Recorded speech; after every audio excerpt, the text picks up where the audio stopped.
Então, a primeira marco de civilização na idade da pedra, não pode, na idade antiga ou antiguidade não pode ser falada na perspectiva da datação dos egiptólogos franceses ou americanos. Não pode.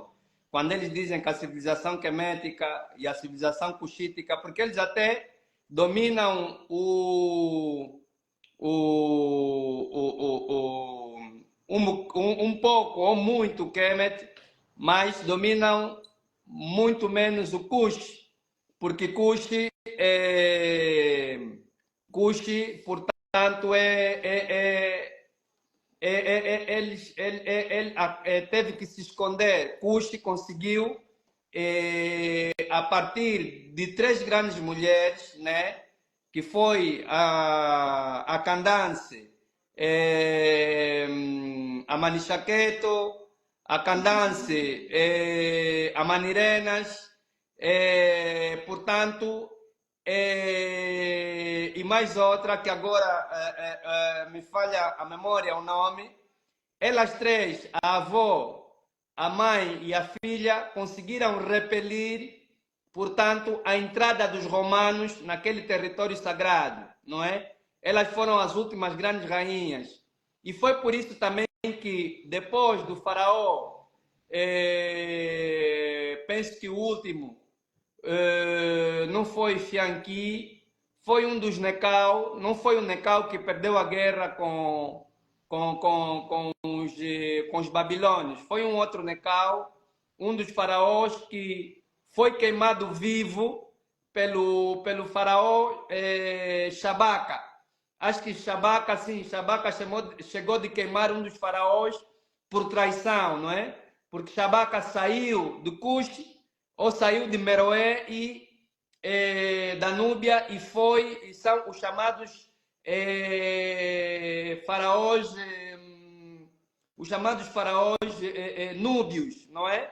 Chamados faraós núbios. Eles tomaram poder no fim, já na queda do Kemet, para não permitir que se violasse o espaço sagrado do templo de Amun-Ra. Portanto, estamos a falar de Shabaka, estamos a falar de Taharka, estamos a falar de Shabataka, não é? Esses três faraós foram terríveis, não é? Mas, sobretudo, eles fizeram isso com quem? Fizeram isso também tendo outras mulheres que os seguiram, as mulheres que os seguiram. Estamos a falar de a Manirenas, a Manichaqueto, não é? E a Manichaqueto teve alguém ao lado, um homem muito forte, que foi Tanutamani, não é? Que, portanto, foi um grande general que ajudou a resolver essas questões. Portanto, o que vai acontecer? O Kemet não pode ser uma civilização simplesmente com 3,5 a 4.000 anos de civilização, por causa do calendário de pedra que está em Nabta Plaza. Esse calendário de pedra que está em Nabta Plaza, Nabta porque Nabta, que é um dos nomes da Núbia, não é? Nabta Plaza está entre o Kemet e a Núbia, está ali na fronteira, e o calendário de Nabta Plaza está lá. É um calendário permanente, um calendário estelar, nem sequer é um calendário solar, é um calendário estelar. Logo, para você fazer um calendário, para você poder criar um calendário, você tem que viver num espaço, como dizia o mestre Akhenaton, não é?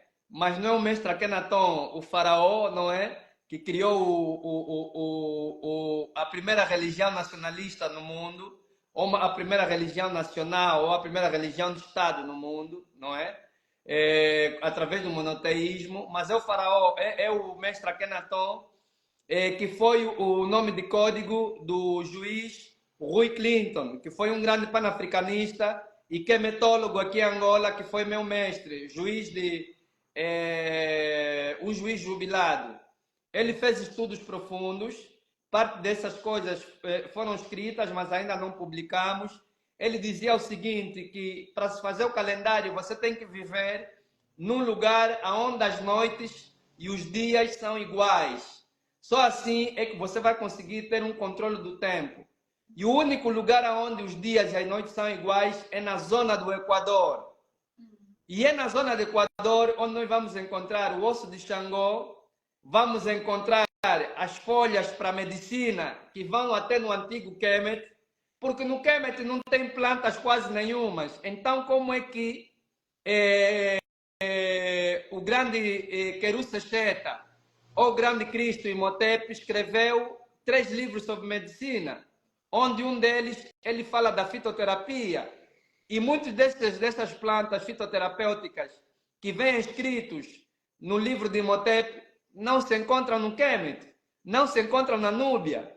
Isso é sinal de que povos levavam essas plantas para o Kemet, ou seja, estamos a falar dos Tuás, por exemplo, né? Alguns hoje são conhecidos como os Tuás, não é? Que são um dos povos mais importantes daqui dessa região. Para além, e esses Tuás são os grandes, têm grandes segredos da fitoterapia.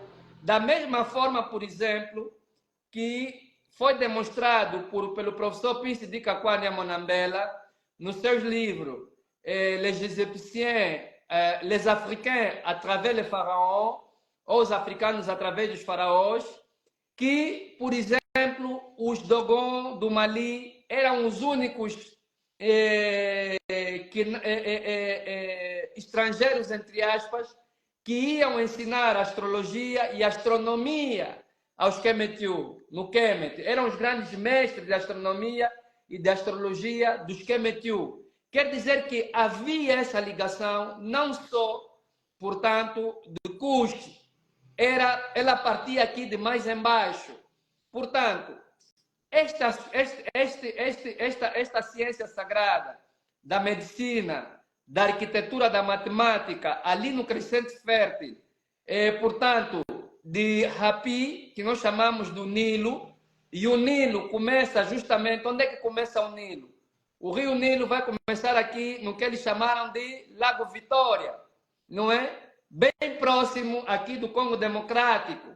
Portanto, o berço da civilização começa, e eles próprios antropólogos europeus, eles falam disso, não existe civilização sem berço, portanto, sem crescente fértil, perdão, sem os crescentes férteis. Então, o crescente fértil do Nilo começa aqui na região subsaariana, não é? Então, é aqui onde vai se correr tudo, e os nossos antepassados sabiam justamente que é ali a sua origem.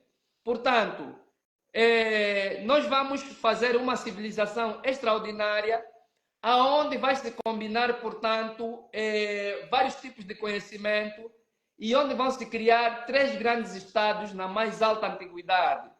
Portanto, se nós estamos a ver um calendário que tem entre 10.000 a 12.000 anos antes de Jesus Cristo, e se a esfinge, ou ainda aquilo que nós chamamos eles é que chamam de esfinge, nós chamávamos de Sechet-Ant, ok? Ou Erumaquete, está alinhada com a estrela polar no signo de Leão há 17.000 anos antes de Jesus Cristo, e a esfinge ou Erumaquete, ela vem marcar o Zepitepe, e Zepitepe no quemético quer dizer tempo novo. Se existiu um tempo novo, quer dizer que existiu um tempo velho. É lógico isso. E esse tempo velho é essa pré-civilização quemética que nós vamos, portanto, ver dentro do Kemet. Depois o Kemet vai se organizar tal qual como o Kush se organizava, em grandes estados territoriais, dentro de uma dinâmica, como dizia o professor, como diz, diz porque ela ainda está vivo, o professor Mbong Bastong, não é? Na dinâmica do duplo Estado, portanto, na dinâmica, portanto, do Estado territorial, e nós vamos ver ali, portanto, aquilo que se chamou de nomos. Os nomos lá os nomes, portanto, cada nome, nós vamos encontrar cada nome, não é? São 22 nomes, penso que no sul e no norte, portanto, 20 nomes. Para isso é que faz 42.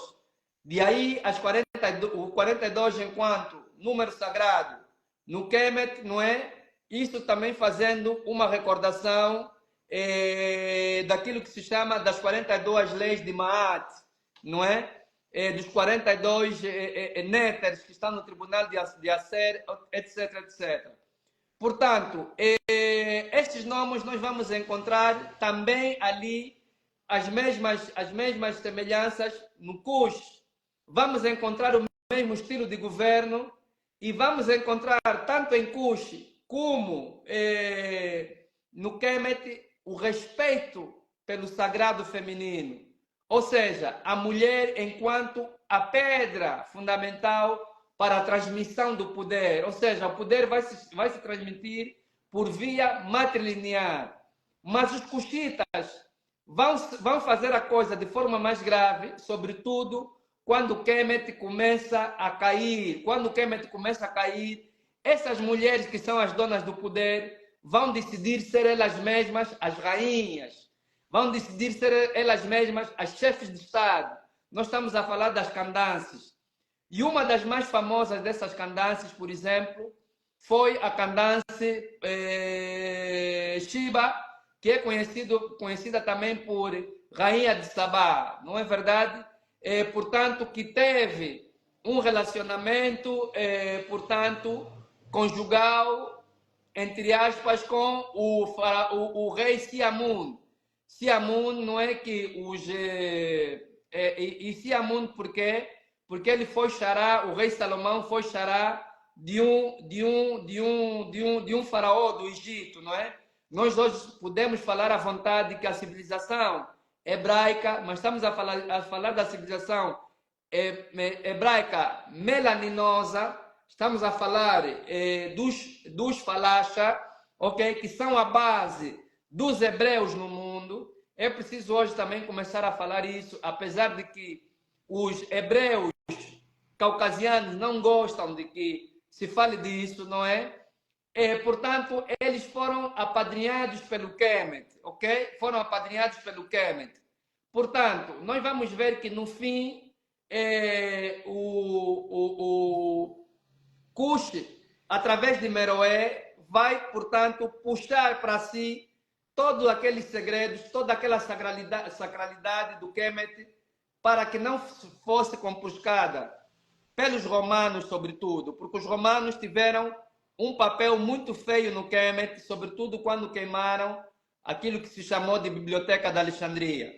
Portanto, não vou me alongar mais e vou me deixar aberto para algumas questões e também alguns reparos, porque eu também preciso de aprender com os irmãos e com as irmãs. Exato, exato. E nunca sei se não tem perguntas ali. Quem é que tem pergunta? Não se absorve material e mesmo joias, se não te falei, joias de informação. E, bom, de momento, se nós têm pergunta, por favor, nos põe pergunta na inbox e não também fazer professor que essa pergunta. E alguns de nós têm perguntas e chamam já Joaquim send a request, chamam se ele talvez uma pergunta. Joaquim Oliveira. Bom, Joaquim Oliveira é que entra na live e pede entrar na live, talvez para fazer uma pergunta.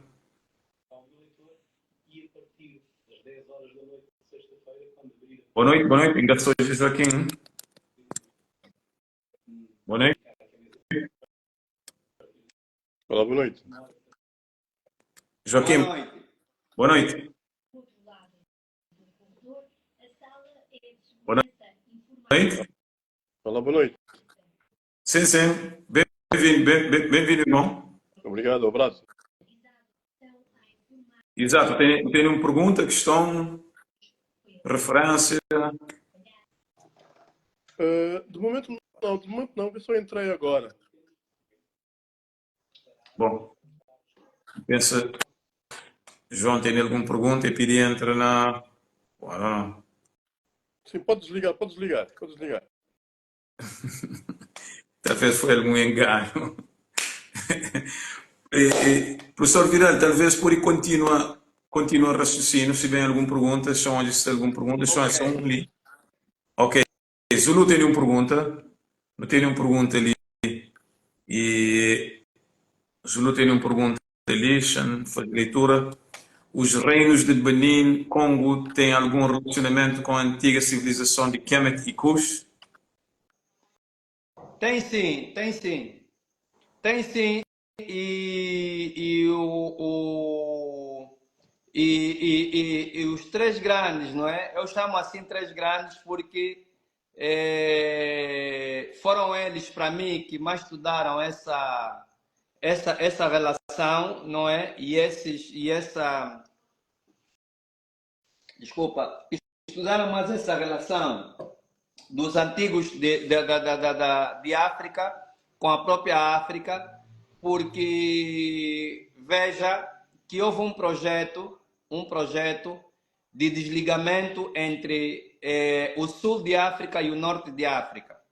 E o Tarabana, né? Portanto, primeiro nós temos que voltar a virar o, o, o continente, ao contrário, porque a forma como nos mostram que o continente está não é a forma que nós devemos realmente ver. E quando nós começamos a. Podemos ver o seguinte: quando nós começamos a fazer as migrações começaram a ser feitas pelos povos, portanto, primeiro de sul para norte, ou se invertermos o continente de norte para sul, não é? Porque nós estamos em cima, porque o rio nunca corre para cima, o rio corre para baixo, e embaixo é onde está o sul, em cima é onde está o norte, e o Nilo está em cima, certo? E nós fomos migrando, porque nós fomos procurar aonde o rio desagua. Porque os povos não é só os povos, até os animais. Os animais nunca se concentram onde tem deserto. Os animais se concentram sempre aonde tem água. Porque água é sinônimo de vida. E esses três grandes que eu estou a dizer, que é o Cheikh Anta Diop, Príncipe de Kakuá, Nyamonambela e o professor Teofilo Benga, dois já estão com nossos ancestrais e um ainda está entre nós. Devemos dar toda a força para que o avô, o ancestral vivo, Teofilo Benga, tenha muita saúde e ainda consiga estar conosco muitos anos, apesar de ser já de idade muito longa, mas que ele tenha muita força e muita coragem, porque ele não para de falar, não para de escrever, não para de chamar a atenção a nós, a juventude africana. Portanto, eles os três demonstraram que existe aquilo que se chama de eixos de aproximação. Egito, Congo, Egito, Monomotapa, Egito, ou Kemet, né? Kemet, Congo, Kemet, Monomotapa, Kemet, Zimbabwe, ou Zimbábue, Kemet, portanto, Xanga, Kemet Ghana, Kemet Mali, não é Kemet Canon Borno. E nós só vamos compreender isso a partir mais e esse estudo de Cheikh Anta Diop vai ser suportado por aquilo que Príncipe de Kakuá fez ao estabelecer os chamados crescentes férteis, não é? E esses crescentes férteis só podem ser compreendidos a partir das migrações. E nós vamos ver que existem por aí 11 grandes migrações no continente africano. A última grande migração é o que o professor Príncipe de Kakuá, Nyamonambela, chamou movimento Injanga, não é? O movimento Injanga. E esse movimento Injanga vem com os Ngala, não é? Ou os Xangala, que são os Kissara, que o prof. Cheikh Diop chamou de cara a cara, ou cara quere, não é? O nome às vezes varia. E esses Xangala não são nada mais, nada menos aquilo que foi falsificado como Bantu, porque povo Bantu não existe. Por favor, isso de povo Bantu não existe. Nós somos Ngala, nós somos Xangala. E existe uma repovoação dos povos a partir do Kemet até o sul, não é? Ou, se quisermos, o norte de África. E aí nós levamos a mesma forma de ser e de estar. Nós podemos encontrar, por exemplo, aqui na região de Angola, na nação Nhané Cancumbi, nós vamos encontrar reminiscência do Kemet e de Kush na forma de vestir, na forma da adoração do boi sagrado, porque o boi ou a vaca era sagrada no Kemet, era sagrada no Kush, e aqui na nossa região também é sagrada, não é? Na Zâmbia também é sagrada, sim, e levamos isso também para a Índia, não é? Porque existe uma ligação entre Kush e Kemet e Índia, mas o nosso assunto hoje é Kush e Kemet, não é? Nós vamos encontrar isso até na forma de poder e na transmissão do poder e até na forma da concepção do Estado. Ou seja, nós vamos ver, por exemplo, aqui no Congo, que para você ter o Mani Congo, você precisa ter, portanto, as divinas adoradoras. E nós vamos encontrar as divinas adoradoras de Amun, não é? Tanto no Kemet como em Kush, vamos encontrar essas mesmas divinas adoradoras, por exemplo, aqui no Congo. Aqui no Congo, essas mulheres sagradas, essas divinas adoradoras, eram conhecidas por Nzimbumpung, não é? Que eram as mulheres sagradas que controlavam o culto da serpente, o culto de Mamiwatá, lá, por exemplo, em outros lugares de África é conhecido como o culto de Mamiwatá, ou a grande serpente, aqui é conhecido como Mbumba, ou Nzambiambumba, e este mesmo culto da serpente nós vamos encontrar no Kemet. Nós no Kemet vamos encontrar até no Pshent, que é a coroa do faraó, a serpente sagrada, não é?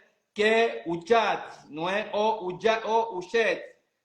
Portanto, nós conseguimos sim mostrar que existe essa ligação entre o Kemet e toda a África.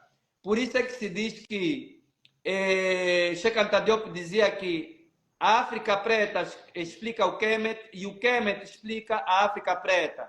Mas é justamente isso que os egiptólogos franceses e americanos, polacos, japoneses, porque até temos egiptólogos japoneses também, ok? Todos esses que são primos, portanto, querem fundaram a ciência da egiptologia como uma falsa ciência para separar o Kemet e Kush.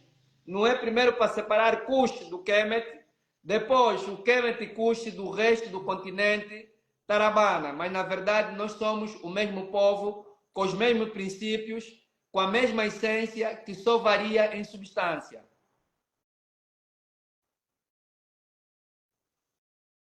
Exatamente. São várias perguntas ali.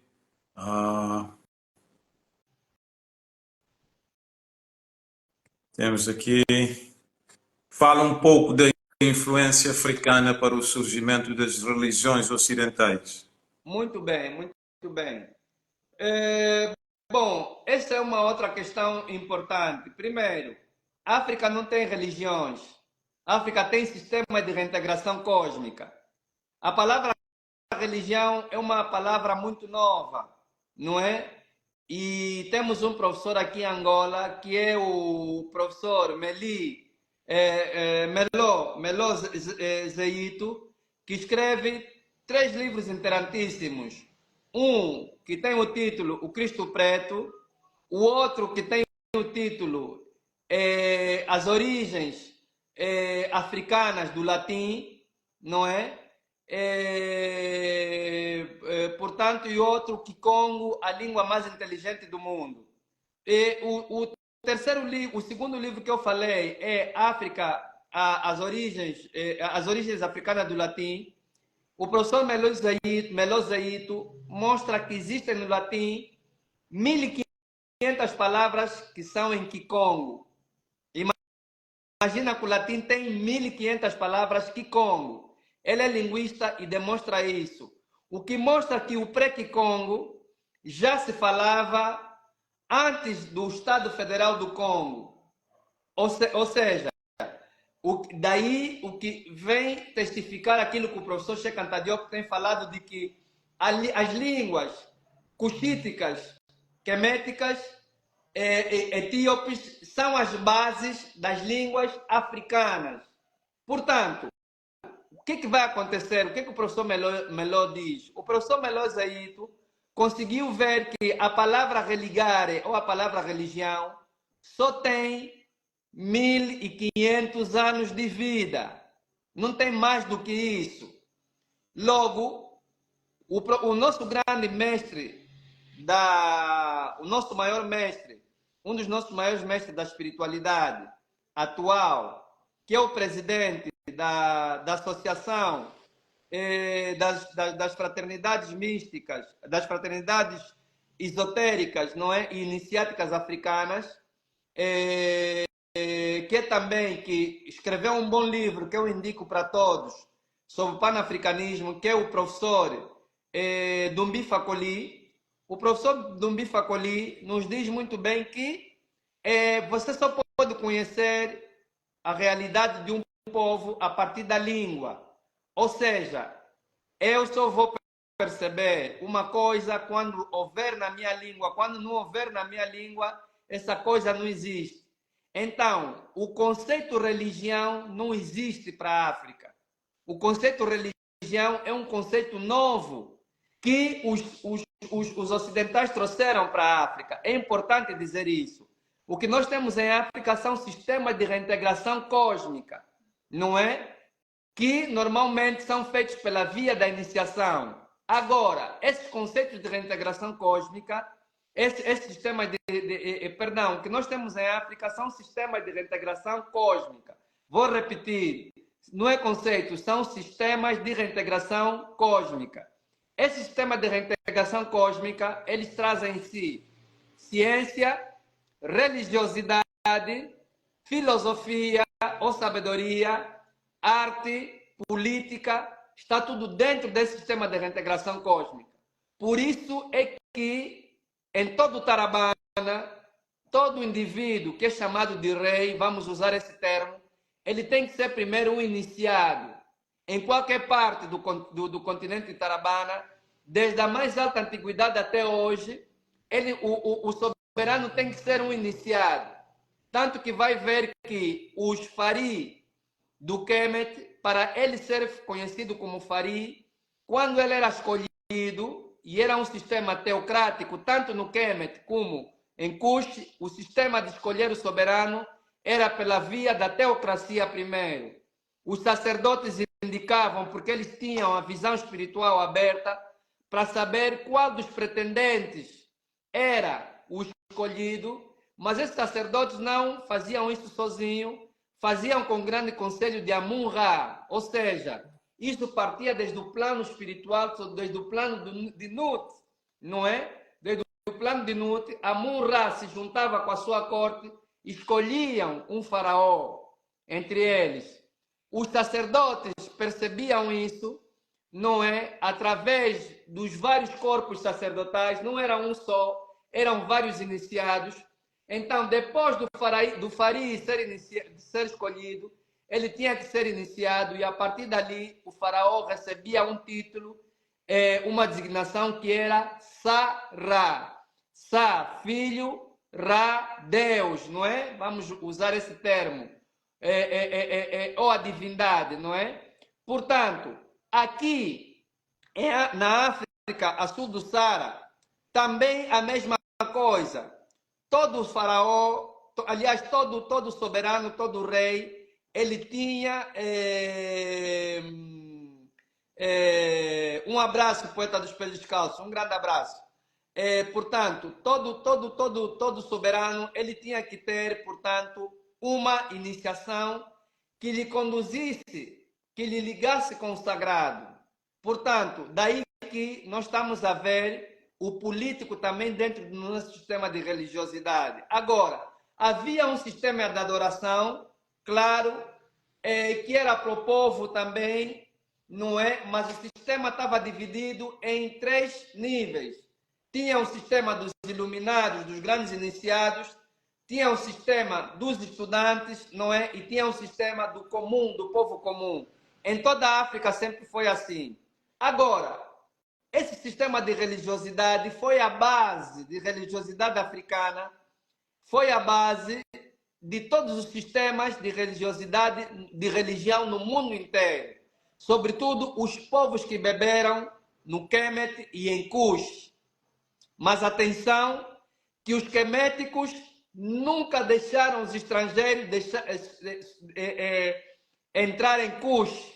No tempo que os faraós do Kemet estavam firmes, antes de Taharka tomar o poder, não é? E depois vir Shabaka e Shabataka, por causa do ataque que nós tivemos dos Abiru, que são os Ixos, que são os povos do mar, não é?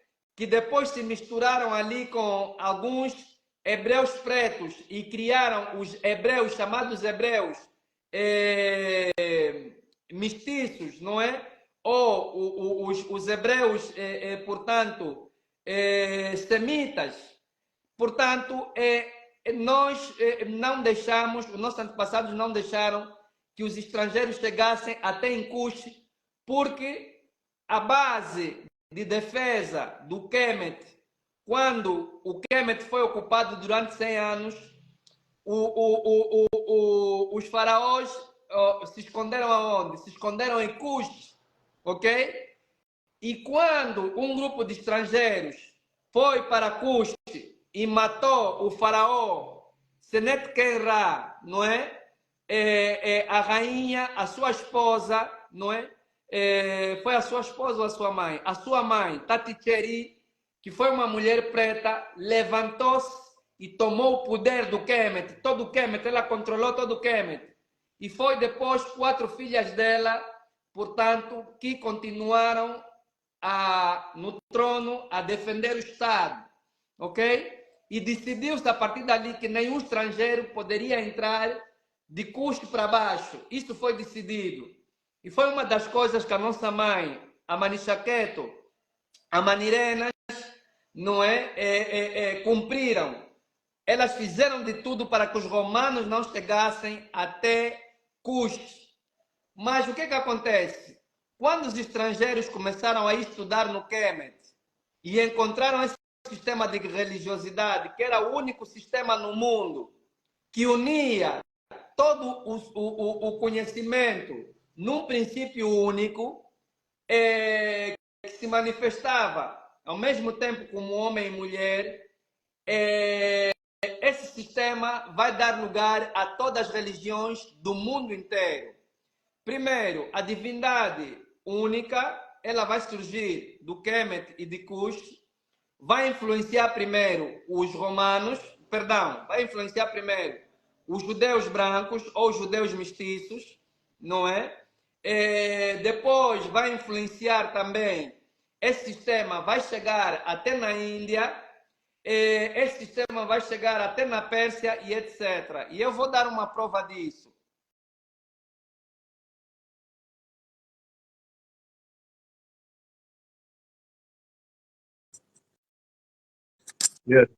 Estou. Sim, sim.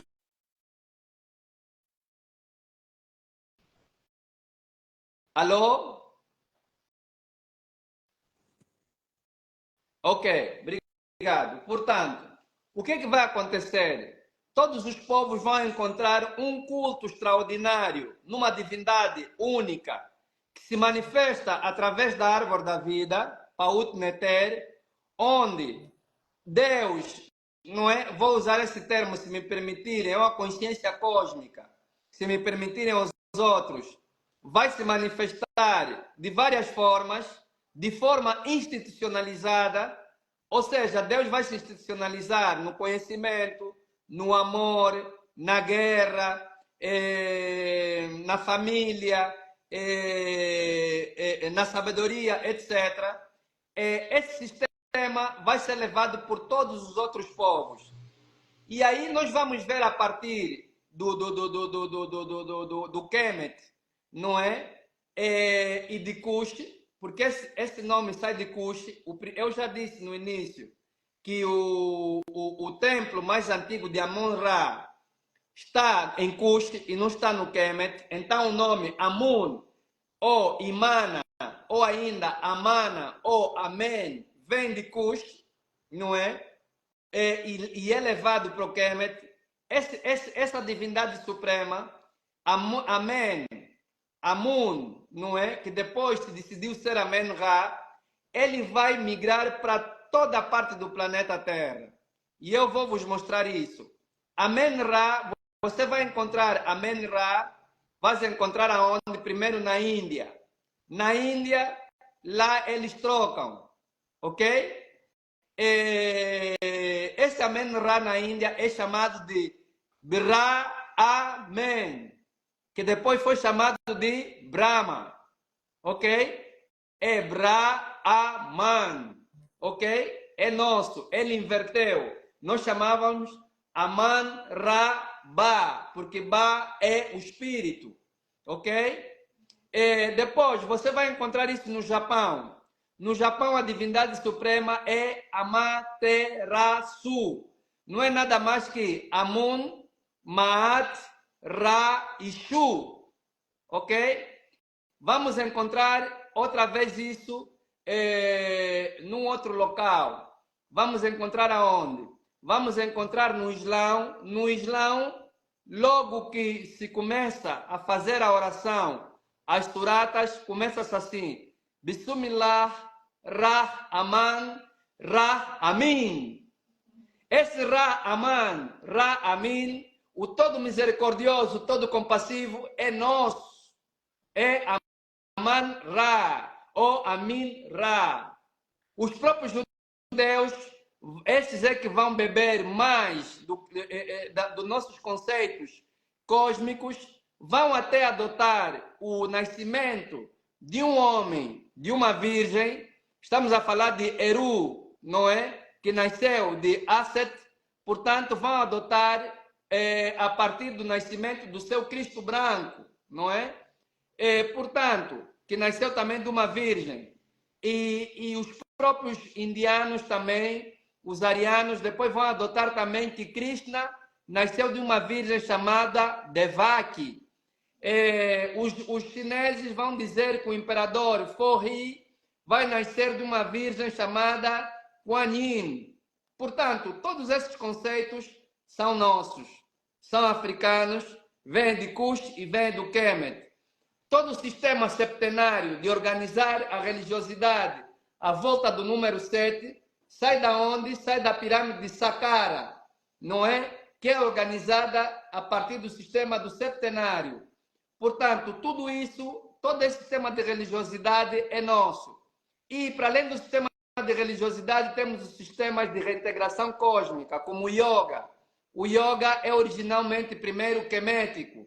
E o professor Babacar Kané conseguiu demonstrar isso e vários outros.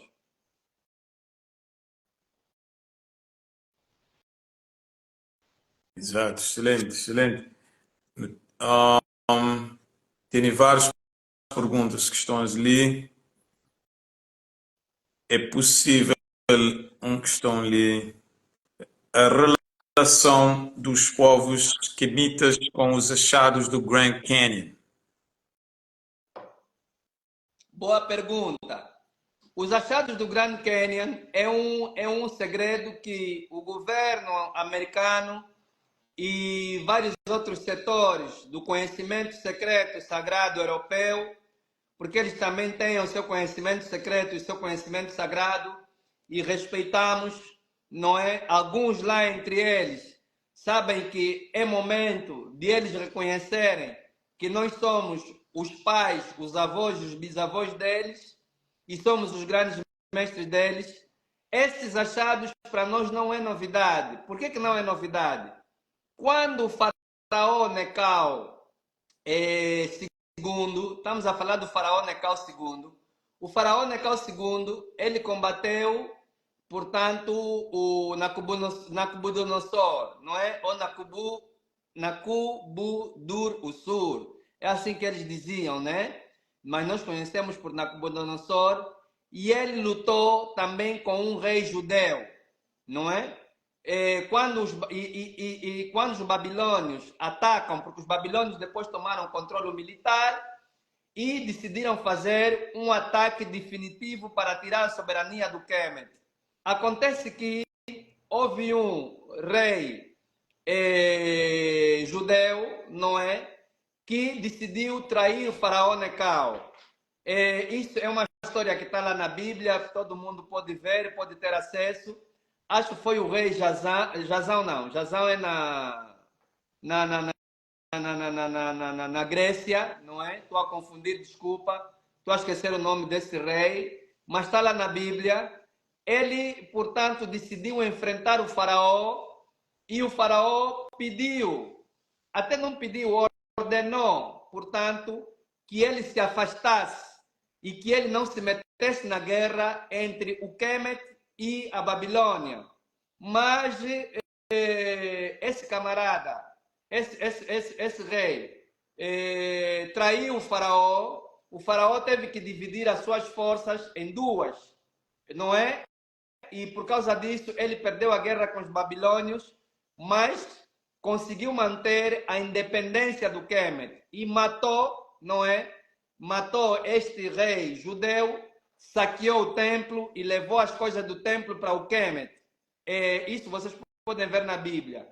Esse faraó Necau, e por que eu falei dele? Porque depois dessa derrota, ele viu que a forma que podia proteger algumas coisas do Kemet e a forma como podia elevar novamente o Kemet ao estatuto de grande civilização ligada à ciência, foi fazer a última grande expedição via marítima a Tarabana, a terra que nós chamamos de... Perdão, Tarabana é aqui, a terra de Tarana, ok?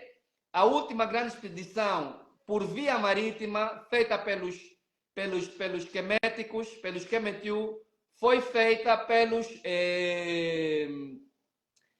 foi feita pelo faraó, ou foi ordenada pelo faraó, pelo Fari Necau II, ok? Então, é muito provável que em muitas dessas viagens que os queméticos faziam de barco para as Américas, e isso aqui também não pode ser mais novidade para nós, nem preocupação, por quê? Por causa das pirâmides que nós encontramos, ou as Merkut que nós encontramos ali no México. Os únicos capazes de construírem Merkut éramos nós. Quem construiu essas pirâmides de pedra fomos nós. E há pouco tempo, e tem aí um cientista que é caucasiano, mas é sincero, e ele diz que veio para falar a verdade, que é o Freni Krasniqi, que fez o documentário Pirâmide de K19, demonstra isso, essas nossas viagens da América, do Kemet, de barco para a América. Então, esses achados no Grand Canyon, sei que lá foram encontradas múmias, existem lá múmias do Antigo Egito, não foram levadas, portanto, por naves espaciais, nem foram levadas, portanto, por extraterrestres, não. Tarabana era um lugar que os nossos antepassados, Tarana era um lugar que os nossos antepassados iam buscar muitas plantas medicinais. Por isso é que não é estranho que nós encontramos restos de coca em algumas múmias do Egito. Então, se a América é o único lugar onde a planta da coca nasce, como é que essa coca veio? De certeza que não foi de helicóptero. Nossos antepassados iam lá de barco. Yes, yes. Professor, tem aquela questão de tempo na Angola, certamente essa tarde, e nunca querer esforço aquela questão de tempo, e certamente o professor tem família. Não pode ter só mais uma ou duas perguntas, é Mais possível? duas. Ok, Pode ser mais três. exatamente. Ok, três, pode ser. E para respeitar a questão de tempo, não tenho ali. Sabiro tem uma pergunta. O que quer dizer Fari? Ou nem não Ah, te falo sempre nem falar. Fari quer dizer faraó. Era um termo que se usava no Ghana e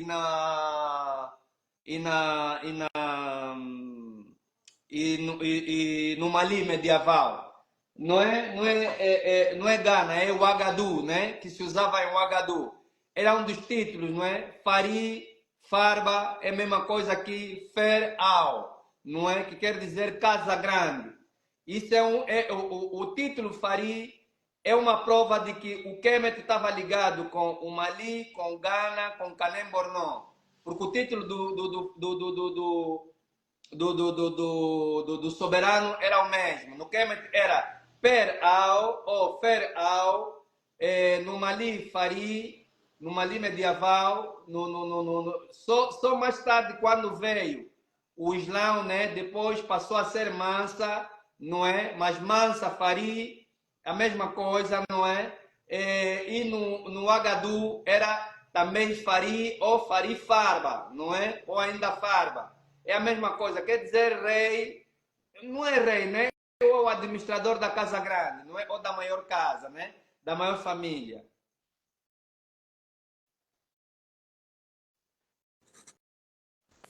Mais Não uma estou a questão. ouvir. Sim, professor, é possível? É feito. Agora estou a ouvir, estou a ouvir. Exato, exato. E não tenho mais um. Fala das invenções feitas pelos africanos e de artefactos que estão em museus europeus. Bom, essa é uma questão muito importante que nós precisamos ajudar o nosso irmão que está a lutar muito com isso, que é o irmão de nacionalidade congolesa, né? Mas nosso irmão de Terabana, nosso irmão africano, que é o... Ah, me ajudem.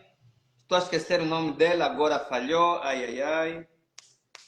Ele luta muito pela conquista, pela volta desses nossos artefactos, essas nossas obras de arte. Portanto, nós temos várias obras de arte guardadas nos museus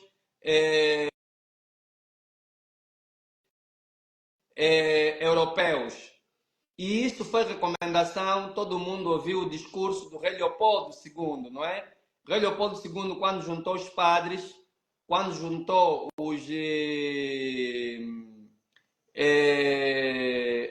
os pastores, não é? Ou o prelado católico e protestante lá na Bélgica, antes de lhes mandar para aqui, ele disse: vocês vão lá, não lhes falam de Deus porque eles sabem que Deus, eles têm Calunga, não é? Têm um Zambiampungo, eles não lhes falem do mal, de não fazer o mal, porque eles sabem que o mal não se faz. Apostem no evangelho da pobreza e, sobretudo, não lhes deixem acreditar naqueles feitiços deles. Façam com que eles entreguem aqueles feitiços deles que nós vamos colocar nos nossos museus.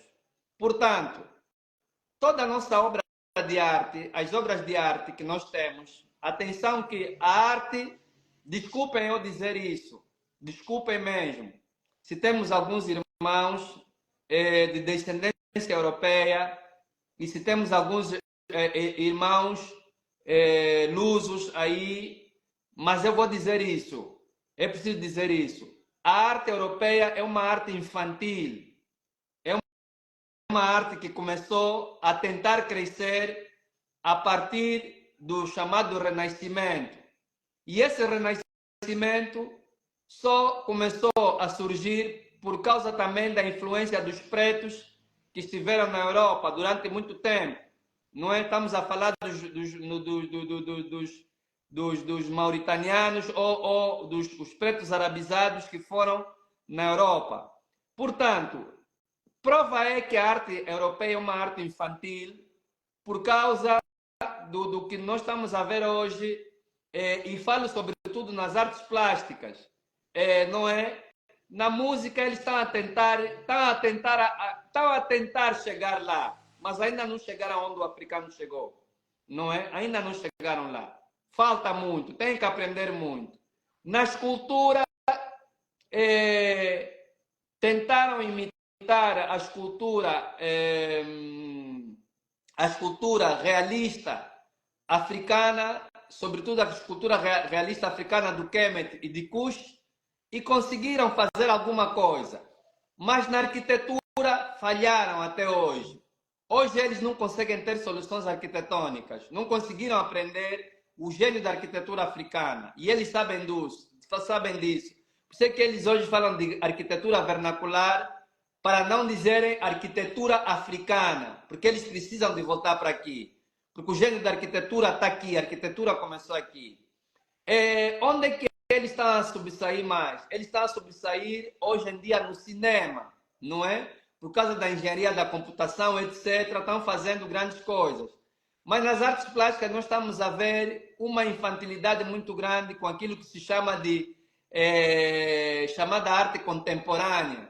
As chamadas, como é que eles chamam de performance.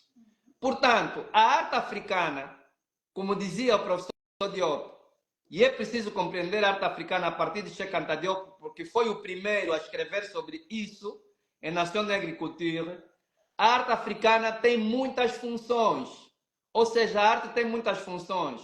Quais são as funções da arte? São função expressiva da vida, a função mágico-mítico-religiosa, a função psicológica curativa, as funções sociais da arte, onde nós encontramos a função ilustrativa, a função comunicativa, a função educativa, função sociológica, a função, portanto, estética decorativa, e é só isso que a Europa sabe fazer hoje nas artes plásticas. Arte estética. É por isso que eles falam muito de estética. O africano não fala de estética. O africano fala de utilidade. O africano diz que a arte tem que tocar no espírito, tem que transformar as pessoas. E esse utilitarismo na arte em África não é o utilitarismo de lhe fazer de artesanato, não. É o utilitarismo de tocar na alma das pessoas. Temos a função cognitiva, porque a nossa arte transmite conhecimento. Toda a arte africana transmite conhecimento. Tem códigos de sabedoria, tem códigos de inteligência. Temos a função tecnológica da arte. Toda a arte africana transmite tecnologia. Só para muitos dos nossos irmãos saberem que quando Hitler faz a sua maluco que era, não é? Faz a sua confusão na Europa, uma das coisas que ele fez foi acabar com o dadaísmo, o que ele chamou de arte pobre, não é? Não foi muito correto fazer isso, claro, porque as pessoas são livres de se exprimirem, mesmo que essa arte seja infantil, não é? E seja uma arte, portanto, de ruptura, ou ainda que seja uma arte de disrupção. Portanto, nós vamos ver que Hitler acabou com o dadaísmo e criou uma equipa para roubar as maiores obras de arte da Europa, porque ele queria criar o maior museu de arte da Europa.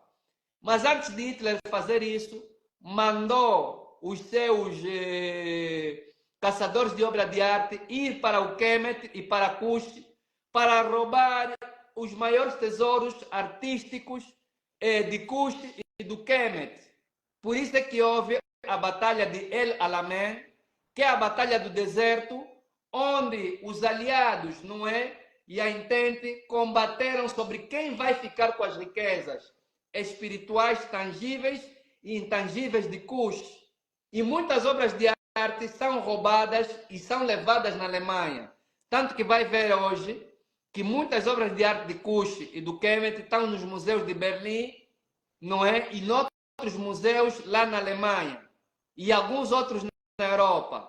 Portanto, mas Hitler também vai roubar obras de arte daqui a sul das civilizações a sul do Saara, não é?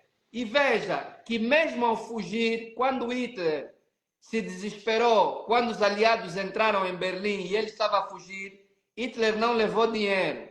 Não. Hitler levou mais de 3 malas de obras de arte africana, mas obra de arte com função tecnológica. E isso está em qualquer documentário já, que me esqueço também o título, que anda ali no YouTube, se ainda não retiraram. Portanto, por que a Europa tem essas obras de arte e por que não quer devolver? Tem uma razão primeira. Se o africano tiver contato com as suas obras de arte no dia a dia, ele vai acordar, porque ele vai descobrir o gênio dos seus antepassados escondidos nessa obra de arte. Porque cada obra de arte africana tem recados dos nossos antepassados. Então ele não deixa que essas obras de arte venham para aqui. Segundo, estão escondidos lá na Europa, essas obras de arte, nos museus dos europeus. Portanto, para que os europeus estudem a nossa consciência. Eu, se quero saber como um povo é, vou saber como é que ele dança, como é que ele canta, como é que ele ora, como é que ele come, e tudo isso está na obra de arte. Porque a primeira função da obra de arte é a função expressiva da vida. Então, nós temos que fazer de tudo de ajudar esse nosso irmão congolês, não é? O Moassiwa, não é? A que essas obras de arte voltem para a África, mas que cada obra de arte volte para cada região africana. Não é o que o governo francês fez quando se aliou com este presidente que saiu do Senegal, o ex-presidente, não é? Que aceitou que se construíssem um museu no Senegal e se colocasse todas as obras de arte africana nesse museu no Senegal. Isso pode ser um começo, mas não pode ser que essas obras de arte fiquem fechadas lá no Senegal. Essas obras de arte têm que voltar cada uma no seu lugar. A terceira razão dessas obras de arte ficarem escondidas nos museus europeus é que eles nos estudam e, sobretudo, eles fazem dinheiro com isso. Ok? Eles fazem dinheiro com isso e nos mantêm, mas, sobretudo, o perigo é manter nossos antepassados presos nesses museus. Essas obras de arte não estão lá para enfeitar, elas estão presas, elas são cativas.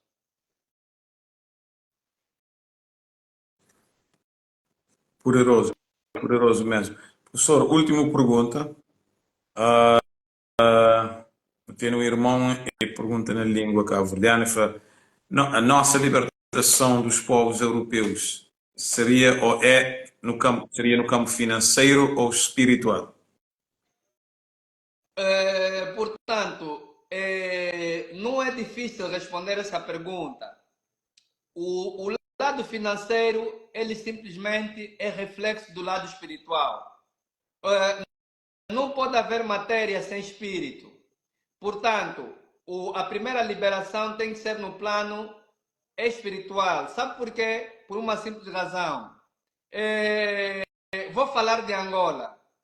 Se um país como Angola, se isso é verdade que eu estou a ouvir aqui, porque eu não tenho contato com esses documentos, não tenho contato, mas se um país como Angola consegue te construir mais de 4 estádios de futebol para te organizar o CAN, não é? Em 2010. Se um país como Angola consegue te construir várias cidades ou várias centralidades, como Quilamba, a centralidade do Sekele, a centralidade do Ambo, do Bié, etc. Se um país como Angola agora quer comprar 500 autocarros públicos, cada autocarro a custar $500 mil, quer dizer que o que nos falta não é dinheiro. E quer dizer que o dinheiro não é o caminho para a nossa liberação. O caminho para a nossa liberação é a espiritualidade que vai indicar como nós vamos usar esse dinheiro. Isso é que está a nos faltar. Nós precisamos nos descolonizar mentalmente. Nós precisamos nos descolonizar espiritualmente. Deixar de falar a língua dos outros. Eu fico feliz com uma coisa. Há uma coisa que me põe muito feliz. Um dos povos mais sofridos do nosso continente, Tarana, é o povo de Cabo Verde. Porque o povo de Cabo Verde, ele sofreu muito na mão do colono. Não é? Por causa de muitas coisas que se fez aí.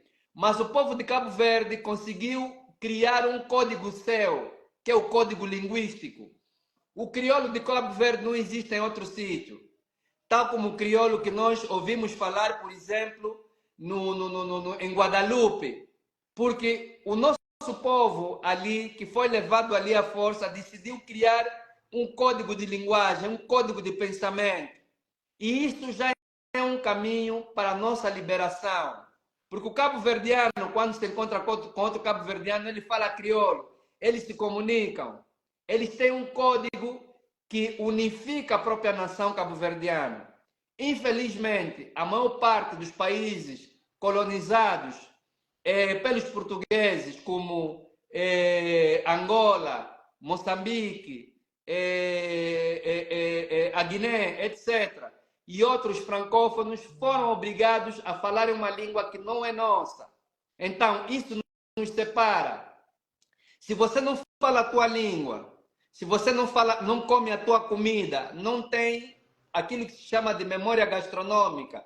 Veja que nos nossos países, e eu vou falar particularmente de Angola, que eu conheço bem, porque vivo aqui, e vejo em alguns outros países africanos, agora mandam algumas empresas servir um tipo de comidas que está a corromper a nossa juventude. Os cachorros quentes, as asas de galinha e etc. Naquela casa de comida, naquela casa vermelha onde tem um velho barbudo caucasiano, né, que vende um tipo de comida. Eu não vou dizer o nome da empresa porque não quero ser, portanto, processado para depois pagar com um dinheiro que nos faz falta. Portanto, nós hoje estamos a perder a memória gastronômica, estamos a perder a memória linguística. Temos que conhecer a nossa própria história. Estamos vestidos naquilo que Francis Fanon chamou peles negras em máscaras brancas. Portanto, precisamos de ter uma descolonização espiritual. A nossa liberação é espiritual. Precisamos abandonar as religiões deles. Cristianismo, islamismo, judaísmo, budismo, shintoísmo, financeira, econômica. É uma liberação que é espiritual primeiro, mas pode vir com a economia, pode vir com dinheiro. Como? Temos que ter dinheiro para criar as nossas próprias estruturas. Veja, nós temos uma organização que nasceu do espírito dos maiores liberadores do nosso continente, uma das maiores almas, um dos maiores iluminados que nasceu no nosso planeta, que foi Kwame Nkrumah. Kwame Nkrumah quis criar os Estados Unidos da África. Cheikh Anta Diop também indicou isso. Por causa da nossa ambição e por causa da imiscuição das neopotências coloniais e das ex-potências coloniais, nós chegamos à Organização da União Africana, que tinha lá uma instituição muito importante que foi desfeita, que é o Departamento, portanto, da Libertação de África. Havia um Departamento de Libertação de África que foi acabado, exterminaram esse departamento. Depois saímos de OUA para a União Africana. Sabem quem é o principal financiador da União Africana? É os Estados Unidos da América e é a União Europeia. Eu não vou te dar dinheiro para você me combater, meu irmão. Não existe isso. Eu vou te dar dinheiro para te controlar. Se eu dou dinheiro na minha mulher, a minha mulher não vai usar aquele dinheiro para me combater. Ela vai querer proteger o marido para lhe dar mais dinheiro para comer. E infelizmente nós estamos nessa relação de promiscuidade com o Ocidente, porque não temos espiritualidade. Então, nossa liberação primeiro é espiritualidade e mentalidade. Como dizia o nosso grande, maior estratega de todos os tempos, Amílcar Cabral, temos que libertar a mente. Amílcar Cabral dizia isso. É importante libertar a mente do africano. É isso que nós precisamos fazer. E o dinheiro temos que injetar para criar essa estrutura. Professor, gratidão mesmo, foi um privilégio e nos ali mesmo da partilha e memória de nós ancestrais. A hora que não te fala de epigenética, é importante saber que ligação, fazer aquela ligação mesmo com tudo os nossos antepassados e que ele foi um ato espiritual e que não partilha ali mesmo e povos de Cabo Verde, de Angola, mas não tem uma emoção e uma razão. Se não fala de Fari para Farai, então tem de faraós para Rastafarians, que tem uma história, um destino, uma meta grande. Marcas Massai Garvey para África, para africanos, que é na casa e na diáspora. É importante nos saber para não reter mesmo a memória de nossa ancestralidade. É importante nos conectar africanos dentro do continente e na diáspora mesmo. Então, e gratidão e imenso, já tem tempo que nós possa te pedir para contactar com o professor Vidal para estar ali, então foi possível, a mim está totalmente e nunca sei nem palavra para explicar mesmo, foi mesmo um prazer e uma honra e com a sua humildade de estar ali para não poder escutar mesmo, professor. Obrigado e em nome de tudo nós que estamos ali, cabo-verdianos, angolanos, em nome de tudo nosso povo mesmo, não te agradeço. Muito obrigado. Paz. Já Rastafari. Yes, sir.